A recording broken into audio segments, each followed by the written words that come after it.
ജീവിതത്തിൽ എല്ലാം ഉണ്ടായിട്ടും സമാധാനം നഷ്ടപ്പെട്ട വ്യക്തിയാണോ നീ?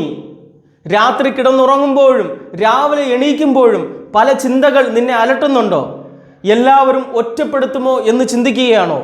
എൻ്റെ ജീവിതം ഇനി എവിടെ പോയി നിൽക്കും എന്ന് ചിന്തിക്കുകയാണോ? എല്ലാം ജീവിതത്തിലുണ്ടായിട്ടും ജോലിയുണ്ട്, ഭവനമുണ്ട്, വീട്ടിൽ എല്ലാ സാഹചര്യങ്ങളുമുണ്ട്, എല്ലാവരും അംഗീകരിക്കുന്നുണ്ട്. എന്നാൽ മനസ്സിന് ഒരു തൃപ്തിയും സന്തോഷവും സമാധാനവുമില്ല. പ്രിയമുള്ളവരെ, എന്നാൽ നമ്മൾ അറിയുക, ഈ ലോകം നൽകുന്ന സമാധാനം നമുക്കൊരിക്കലും ആശ്വാസം തരുന്നില്ല. പണമുണ്ട്, സമാധാനം ലഭിക്കുമെന്ന് തോന്നുന്നുണ്ടോ? ജോലിയുണ്ട്, സമാധാനം ലഭിക്കുമെന്ന് തോന്നുന്നുണ്ടോ?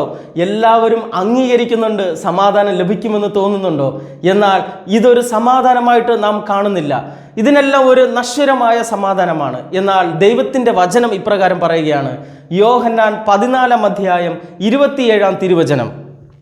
എൻ്റെ സമാധാനം നിങ്ങൾക്ക് ഞാൻ നൽകുന്നു, ലോകം നൽകുന്നത് പോലെ അല്ല ഞാൻ നൽകുന്നത്. നിങ്ങളുടെ ഹൃദയം അസ്വസ്ഥമാകേണ്ട, നിങ്ങൾ ഭയപ്പെടുകയും വേണ്ട. പ്രിയമുള്ളവരെ, ദൈവം നൽകുന്ന സമാധാനം അത് എന്നേക്കും നിലനിൽക്കും. ചിലപ്പോൾ നമ്മൾ കരഞ്ഞു പോയേക്കാം, എന്നാൽ ദൈവം നമ്മളെ തളരാൻ അനുവദിക്കുകയില്ല. ചിലപ്പോൾ സങ്കടം വന്നേക്കാം, എന്നാൽ പൂർണ്ണമായി നശിച്ചു പോകാൻ ദൈവം അനുവദിക്കുകയില്ല.